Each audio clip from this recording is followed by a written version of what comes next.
clase.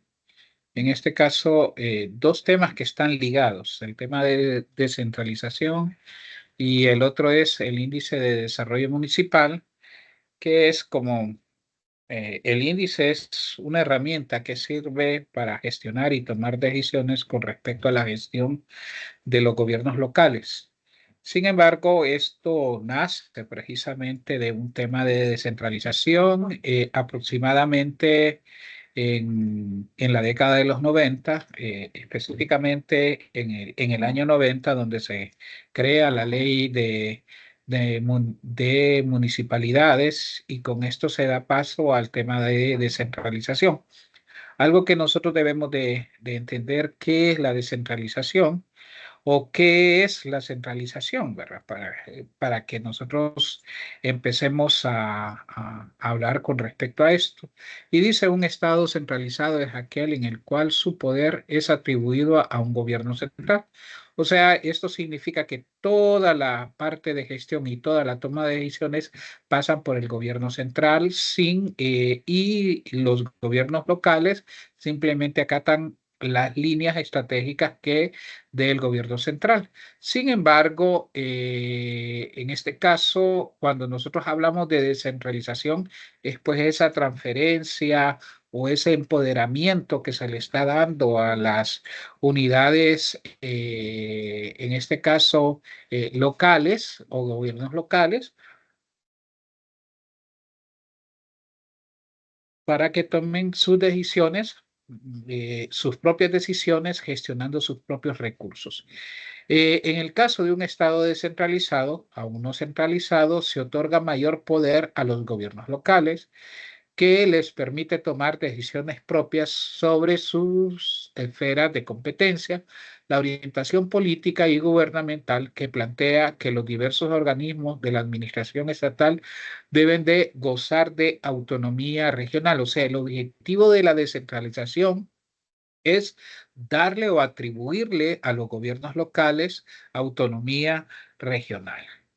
Hay dos hechos que nosotros tenemos que analizar bastante sobre el tema de la crisis de endeudamiento y crecimiento eh, de forma indiscriminada del déficit fiscal y el tema de endeudamiento público. O sea, nosotros en la década de los 70, 80, pues en Latinoamérica se vivió, por ejemplo, y se le denominó a la década de los años 80 los años perdidos, ¿verdad? Porque no hubo crecimiento, sino que hubo un estancamiento económico provocado precisamente por los déficits fiscales crecientes que venían acarreando por las malas decisiones de gestión el gobierno por tener un gobierno centralizado y el tema de también déficits comerciales o déficits en balanza de pago.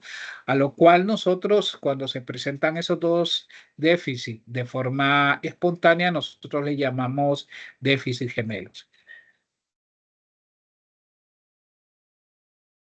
La otra fue el consenso de Washington. Me gustaría que aquí pues ustedes trataran de anotar un poco porque esto, aunque no aparece dentro de la presentación, sí lo voy a preguntar. Pues, ¿qué es el consenso de Washington? Fue un conjunto de 10 recomendaciones de política económica que surgieron a finales de los años 80 en toda Latinoamérica, ¿verdad? Más exclusivamente en los países que presentaban estas características de déficit fiscal y déficit en la balanza de pago de forma continua.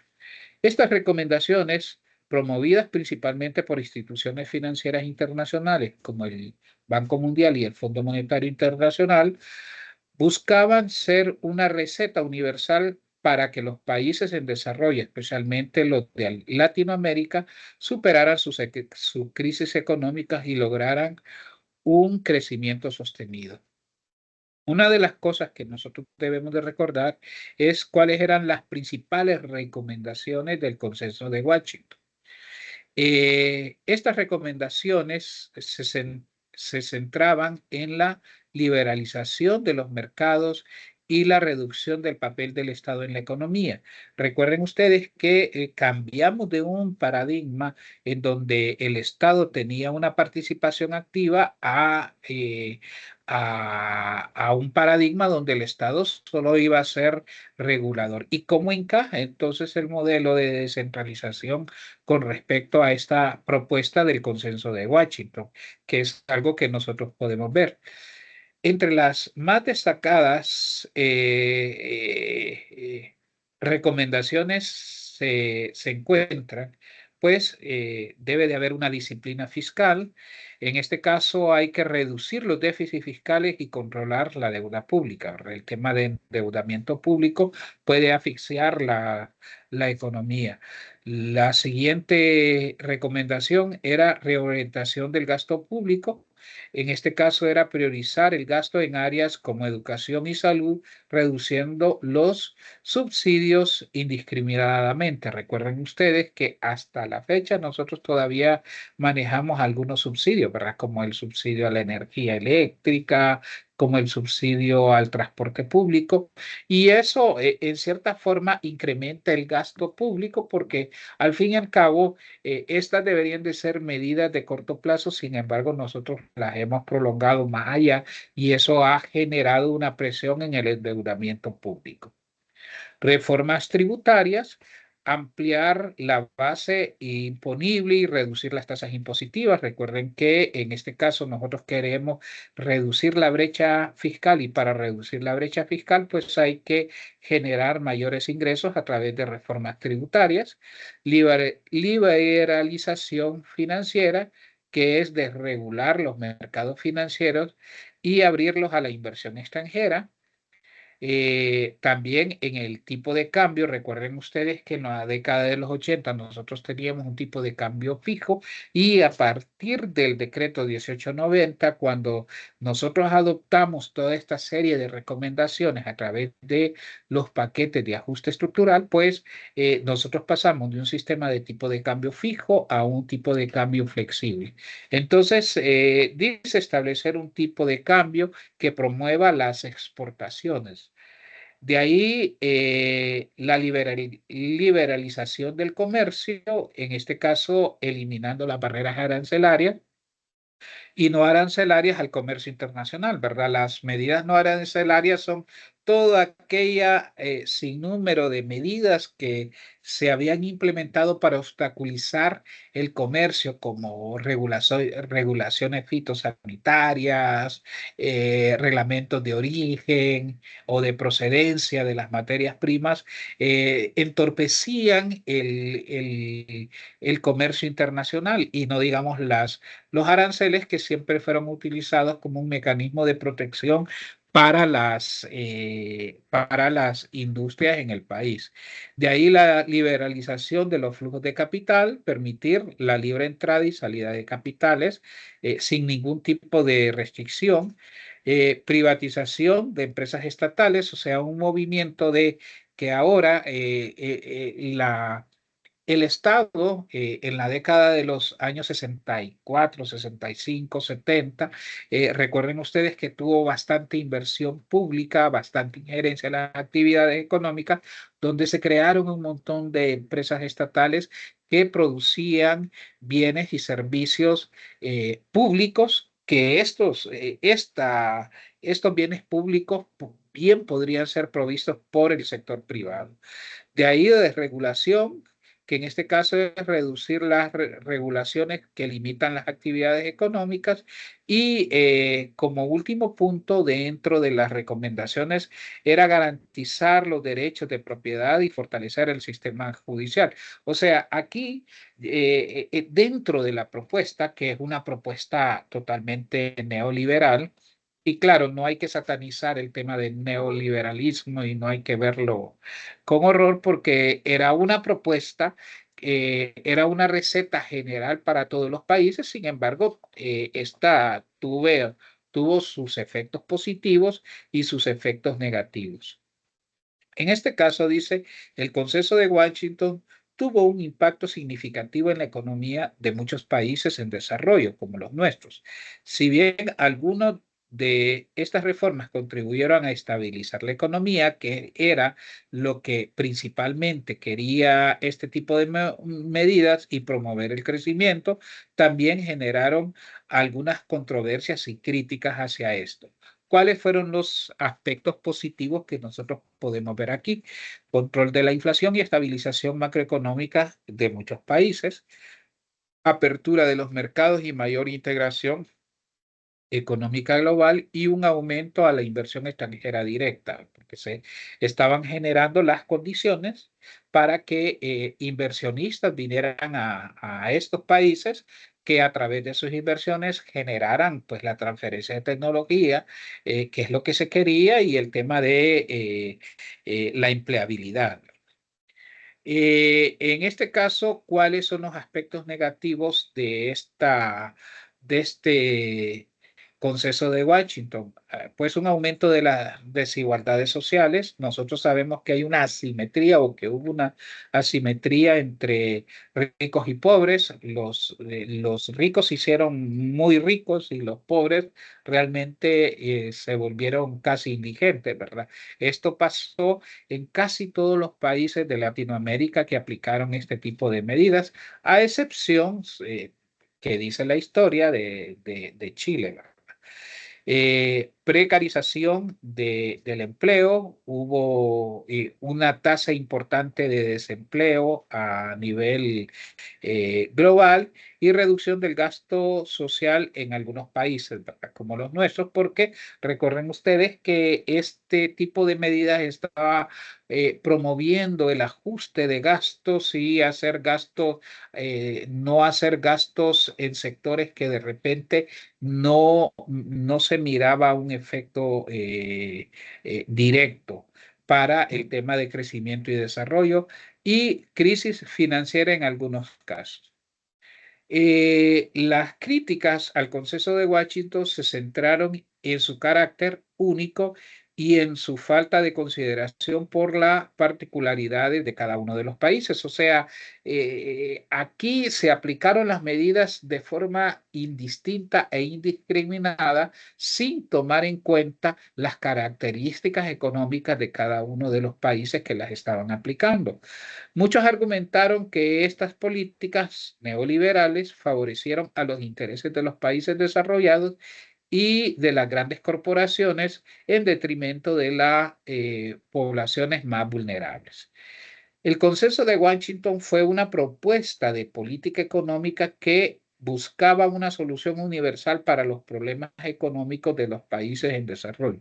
Si bien tuvo algunos resultados positivos, también generó críticas y debates sobre el impacto económico y social. Entonces vean ustedes que el tema de descentralización se desarrolla precisamente, o se propone precisamente bajo este escenario histórico que se ha dado con respecto a, primero, la crisis de endeudamiento y el déficit fiscal de los años 70 y 80, y segundo, la propuesta neoliberal, o de las medidas o las sugerencias que hacen los organismos de financiamiento internacional a través del Consenso de Washington. En este caso, recuerden ustedes que esto lo que generó es una participación más activa del sector privado, y como nosotros hemos explicado en clases, si la participación del Estado es mayor, o la participación del sector privado es mayor, pues se reduce la participación del sector público, ¿verdad? Y en cierta forma eso generó una asimetría entre pobres y ricos. Los shocks en economía con las medidas de ajuste estructural. Recuerden ustedes que en el caso de Honduras, bajo el decreto 1890 de el gobierno de Rafael Leonardo Callejas, entonces se toman estas medidas de ajustes, tanto en la finanza, asegurar el tema de seguridad jurídica era algo muy importante, y en este caso también hay una relevancia por el hecho de la oleada de privatización que se dio en aquel entonces, y esto generó o encadenó una simetría en las clases sociales, al aplicar de forma indiscriminada este modelo neoliberal.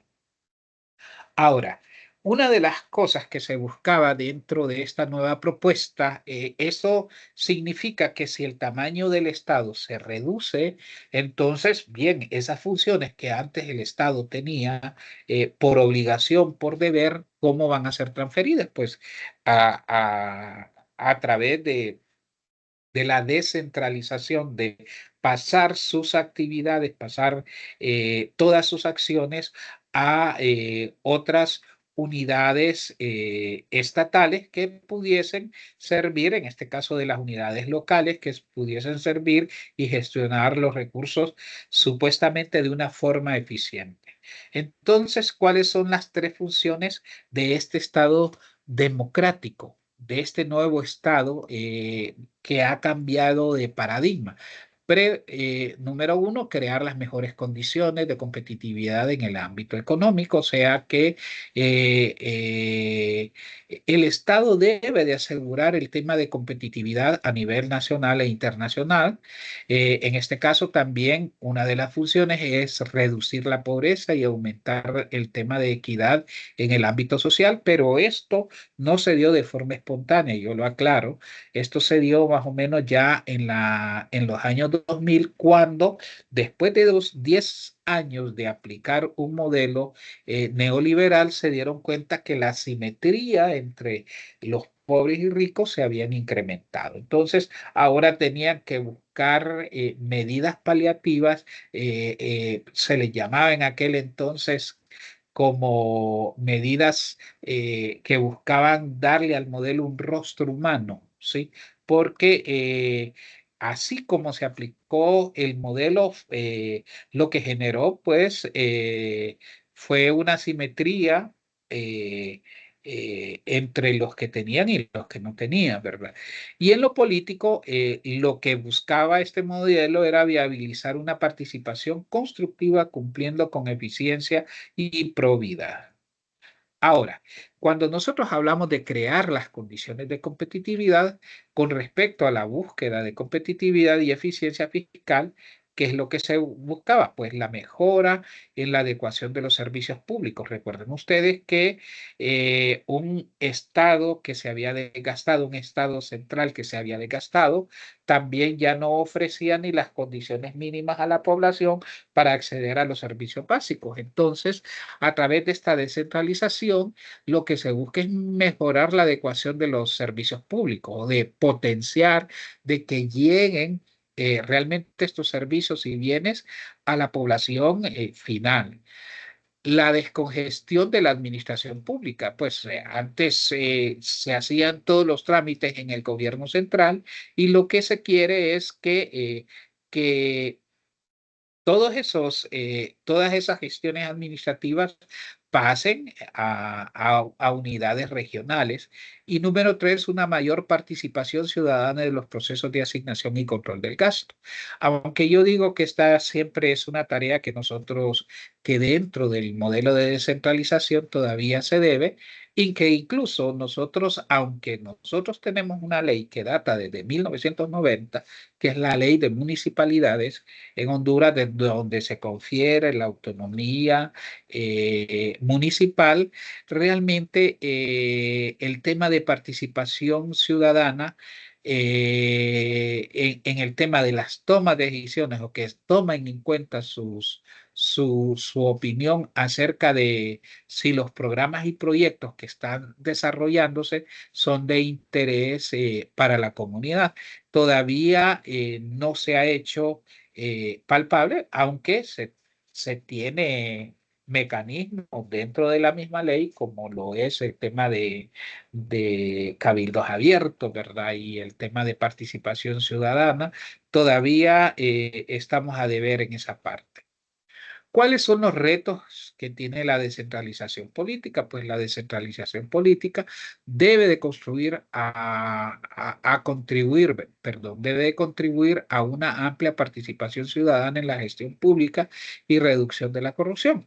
Pero el tema de la participación ciudadana es un tema que desde el punto de vista de gestión pública es un proceso muy caro. porque imagínense ustedes que por cada una de las decisiones que se vayan a tomar, nos vayamos a consulta, entonces eso puede generar en cierta forma una eficiencia en el tema de identificar qué bien o qué servicios son los que a la comunidad le interesan. Pero la otra cosa es que no hay un mecanismo eficiente de consulta. Entonces, eso siempre va a ser un reto para el tema de descentralización. Ahora, definamos entonces qué es descentralización. La descentralización es la transferencia de responsabilidades de planificación, gerencia, recaudación y asignación de los recursos desde los gobiernos centrales agencias o unidades territoriales. En este caso, entonces, cuando nosotros estamos diciendo descentralización, significa que las decisiones que antes se tomaban en el seno del gobierno central, ahora van a ser competencia de los gobiernos locales o de unidades territoriales. Hay cuatro formas de visualizar la descentralización. Uno es a través de la desconcentración, la delegación, la devolución y finalmente la privatización o regulación. Vamos a ver cada una de ellas y vamos a dar algunos ejemplos que se dan acerca de esta. ¿A qué llamamos desconcentración? Incluso nosotros decimos, esta unidad estatal es desconcentrada. Recuerden ustedes que la desconcentración, perdonen, que si me apagan el Bueno, ya. micrófono, por favor. Apáguenme el micrófono, por favor. Está llovinando, te voy a arreglar el pelo. Vámonos.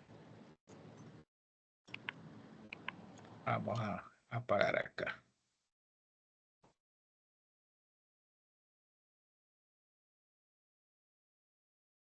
Ok.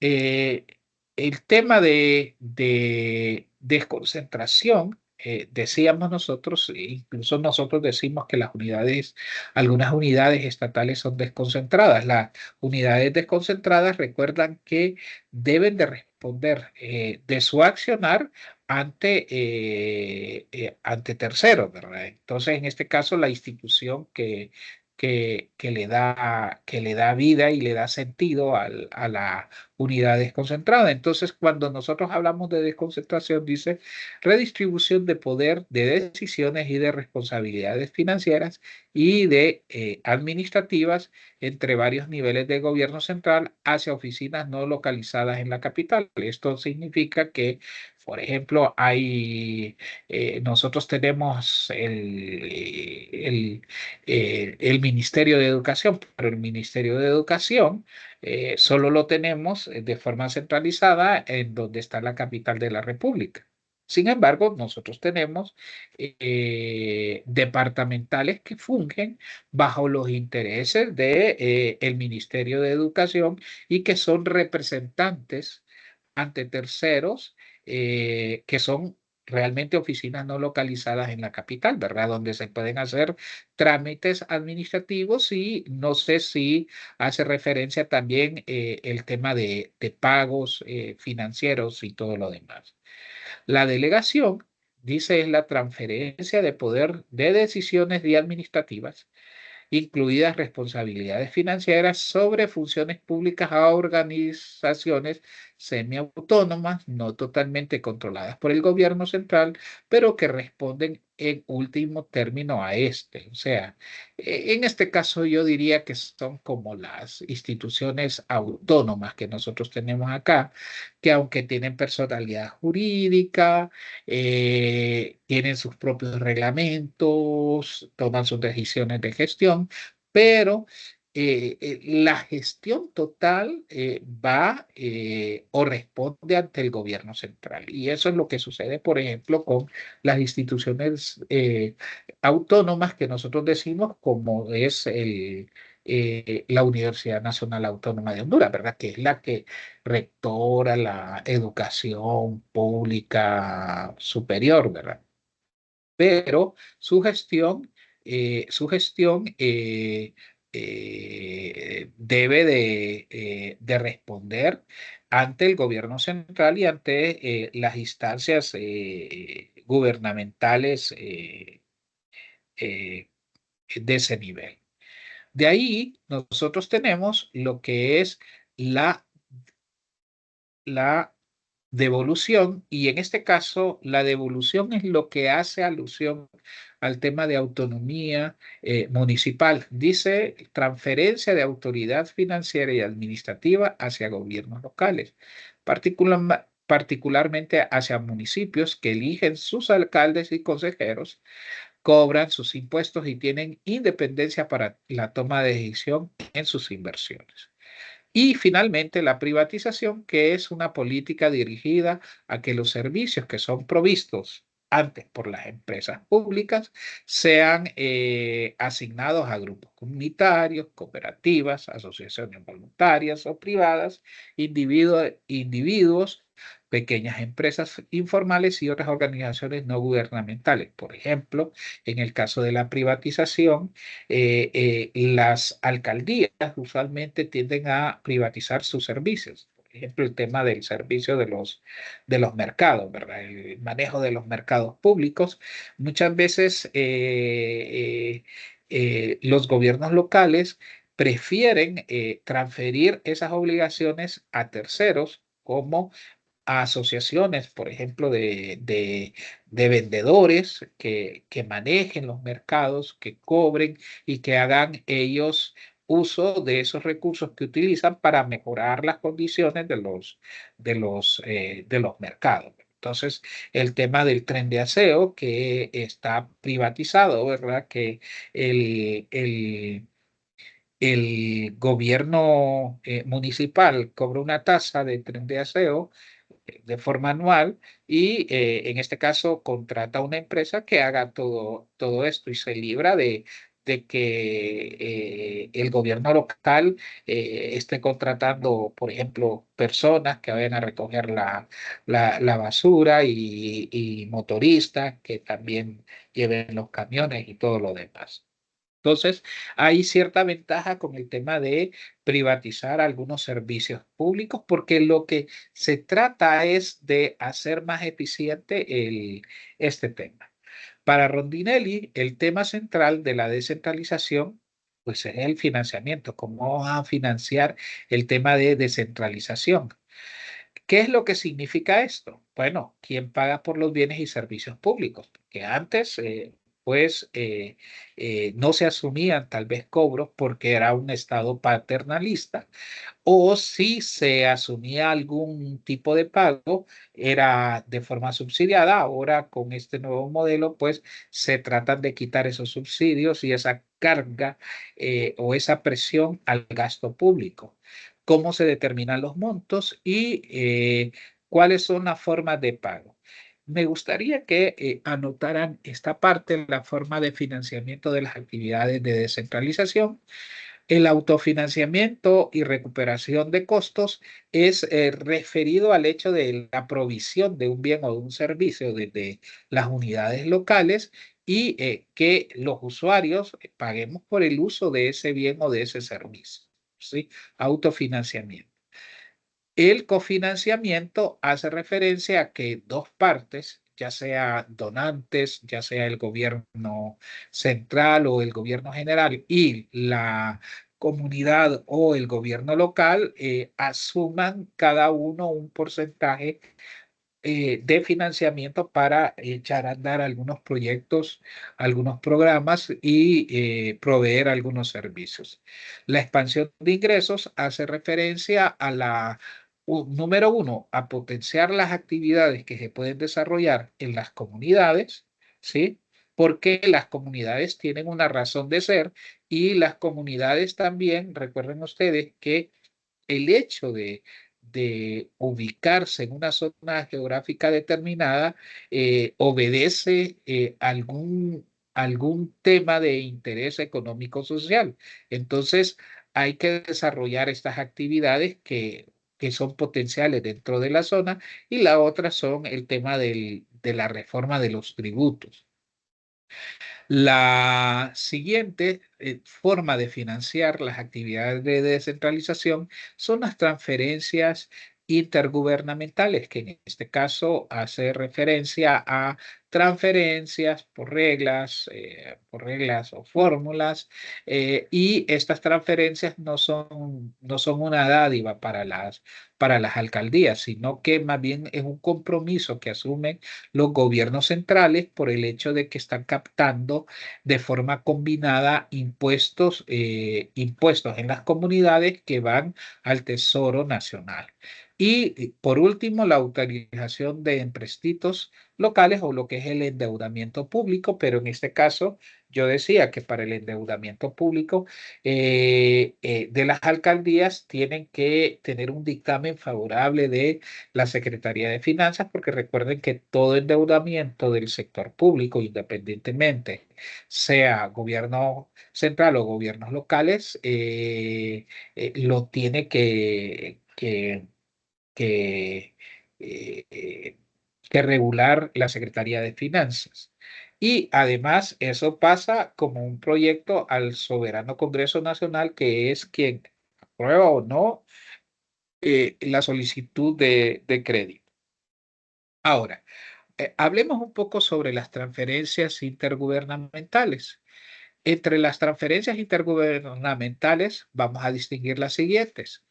¿Y qué es lo que se está dando? Impuestos compartidos. O sea, impuestos compartidos significa que se están cobrando esos impuestos en las zonas geográficas determinadas, pero van a favor del gobierno central. O sea, por ejemplo, se genera una compra y venta de bienes y servicios en la comunidad de Yamaranguila, por decir algo.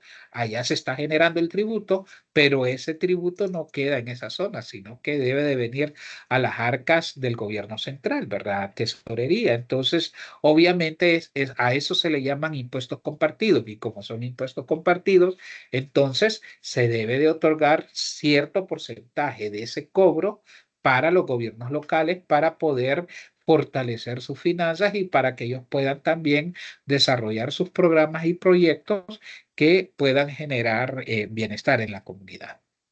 Transferencias definidas por fórmulas, que es lo que nosotros estamos aplicando según el tipo de servicio y número de habitantes o usuarios.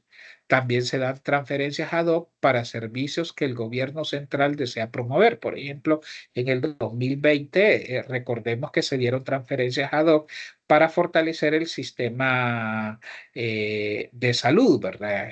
Con el tema del COVID, se crearon unidades especiales que tenían la, la misión o el objetivo, ¿verdad?, de hacer una atención primaria acerca de los posibles infectados de COVID, ¿verdad? La cuarta es el reembolso de ciertos tipos de gastos. La quinta es la reducción de impuestos a individuos o a empresas, que es el tema de exoneraciones e incentivos fiscales. Y por último, el reembolso por gastos en servicios individuales a los hogares, a lo que nosotros decimos voucher. Ahora, vean ustedes desde cuándo se aprobó la ley de municipalidades en Honduras. Según el decreto 134/90, con reformas en el decreto legislativo 143/2009, donde se reforman artículos, la ley de municipalidades establece. ¿Qué establece esta ley? Las normas que van a regir y dan vida al proceso de descentralización. O sea que la ley de municipalidades ya dentro del marco teórico da vida al proceso de descentralización.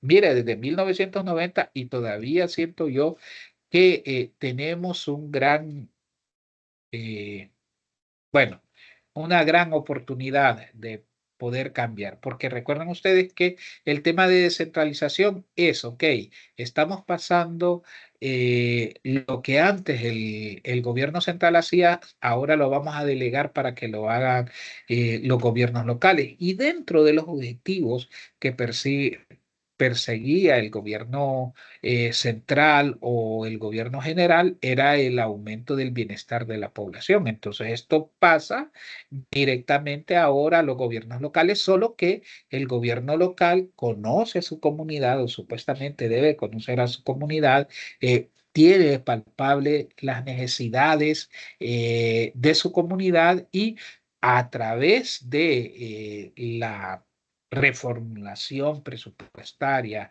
y de la utilización del presupuesto puede generar los bienes y servicios que la comunidad necesita.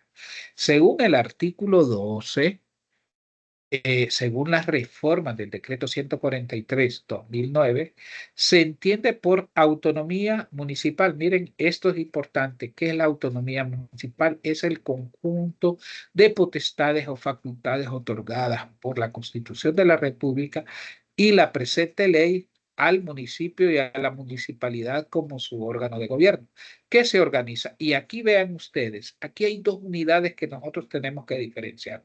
Una cosa es el municipio, y el municipio hace referencia a la extensión geográfica donde hay un grupo de personas que desarrollan actividades económicas y sociales con intereses comunes, sin duda, y la municipalidad, que es el órgano técnico, es el órgano administrativo de gobierno que se organiza y funciona en forma independiente de los poderes del Estado, con capacidades para gobernar y administrar los asuntos que afectan sus intereses y ejercer sus competencias para satisfacer las necesidades y aspiraciones de su población en términos municipales. Ahora, miremos un poco sobre cuáles son los postulados de la autonomía o en qué se basa el tema de autonomía municipal. Según el artículo 12 de la ley, ¿verdad?, de municipalidades en su decreto 143, este es el reformado, guión 2009, la autonomía municipal se fundamenta en los siguientes postulados. Número uno, la libre elección de sus autoridades mediante sufragio directo y secreto de conformidad con la ley. Antes de 1990, cuando no se había establecido, en 1982, recuerdo yo que solo había una sola papeleta. En esa papeleta, pues usted votaba o por el Partido Nacional, por el Partido Liberal, el PINU o el la democracia cristiana. Creo que esos eran los cuatro partidos que existían en aquel entonces. Entonces, si usted marcaba, por ejemplo, en la bandera del Partido Liberal, arrastraba tanto la fórmula presidencial como los diputados y en este caso como los alcaldes. Ahora nosotros hemos venido evolucionando con respecto a esto porque ahora, por lo menos nosotros a nivel de presidencial está separado, a nivel de diputados está separado y a nivel de alcaldes está separado. Sin embargo, en los gobiernos locales pasa lo siguiente, pues que aquí nosotros votamos y hay una fórmula para eh, conformar lo que es la corporación municipal, ¿verdad? Que la corporación municipal está conformada tanto por alcalde y vicealcalde y el número de regidores según la ley, ¿verdad? Que es algo que yo les voy a dar acá. La siguiente es la libre administración, que implica la toma de decisiones bajo el marco legal, los intereses generales de la nación y los programas de desarrollo municipal, incluyendo las inversiones de impacto social que generan riqueza y empleo local, con el respaldo de las comunidades de cabildo abierto y las comisiones ciudadanas de transparencia. En este caso, recuerden ustedes que se procura que las alcaldías tengan esa libertad, ¿verdad?, de poder administrar sus bienes, sus recursos, bajo el interés, primeramente, de su comunidad y que converja con los intereses nacionales. Número tres, la facultad para recaudar sus propios recursos e invertirlos en beneficios del municipio. Recuerden ustedes que las municipalidades pueden crear sus propios impuestos. Sin embargo, ya hemos visto que algunos de los impuestos creados dentro de la municipalidad tienen o hay una doble tributación con algunos impuestos que el gobierno central o la administración central están cobrando, ¿verdad? Como el impuesto sobre la renta, con el tema del impuesto vecinal, el tema del impuesto para las empresas, el impuesto de las actividades económicas, industria, venta y no sé qué más, con respecto al impuesto sobre la renta de las empresas públicas. Entonces allí no debería de ser, ¿verdad? Sino que más bien nosotros deberíamos de tener un sistema tributario que no fuese regresivo en ese sentido.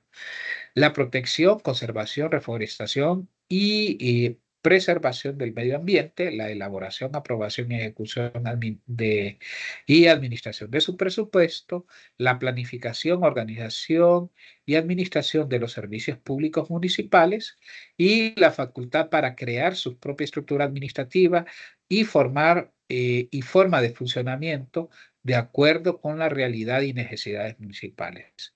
Y las demás dice que en el ejercicio de sus atribuciones le corresponda por ley a las municipalidades. Ahora, ¿cuál es el objetivo de la municipalidad? Pues la municipalidad es el órgano de gobierno y de administración del municipio dotada de personalidad jurídica, de derecho público y cuya finalidad es, número uno, lograr el bienestar de los habitantes. O sea, la municipalidad como ente administrativo lo que tiene que tener eh, como parte de sus funciones es aumentar el bienestar de los habitantes a quienes están gobernando y para quienes están trabajando, promover el crecimiento y desarrollo integral, la preservación del medio ambiente con las facultades otorgadas por la Constitución de la República y demás leyes serán su objetivo los siguientes. Aquí quiero aclarar algo. ¿Se recuerdan ustedes que en el gobierno de Juan Orlando Hernández se promovió una ley de sede, verdad? En este caso, se detuvo en muchas de las comunidades las sedes que se pensaban crear a través de la ley, por la ley de municipalidades se detuvo. ¿Por qué razón? Porque dentro de los objetivos y dentro de la normativa, esta es la que pesó bastante, la preservación del medio ambiente con las facultades otorgadas por la Constitución de la República. Hay algunos objetivos también ligados a eso, velar porque se cumpla la Constitución de la República y demás leyes, asegurar la participación de la comunidad en las soluciones de los problemas de la municipalidad o del municipio, alcanzar el bienestar social, material del municipio, ejecutando programas de obras públicas y servicios públicos, preservar el patrimonio histórico y las tradiciones civiles culturales del municipio, fomentarlas y difundirlas por sí o en colaboración con otras entidades públicas o privadas, propiciar la integración regional, proteger el ecosistema, y aquí está una de los incisos que pesó bastante, porque recuerden ustedes que se hacía en cabildo abierto y la votación del cabildo abierto sirvió esto para frenar un poco el tema de la sede y se agarraron precisamente para proteger el ecosistema municipal y el medio ambiente y utilizar la planificación para alcanzar el desarrollo integral y municipio y racionalizar el uso y explotación de los recursos municipales de acuerdo con las prioridades locales y los programas de desarrollo local. Bueno, con esta parte nos vamos a quedar aquí, vamos a seguir mañana. Mañana vamos a ver algunas cosas interesantes que son inherentes a esta ley. Gracias.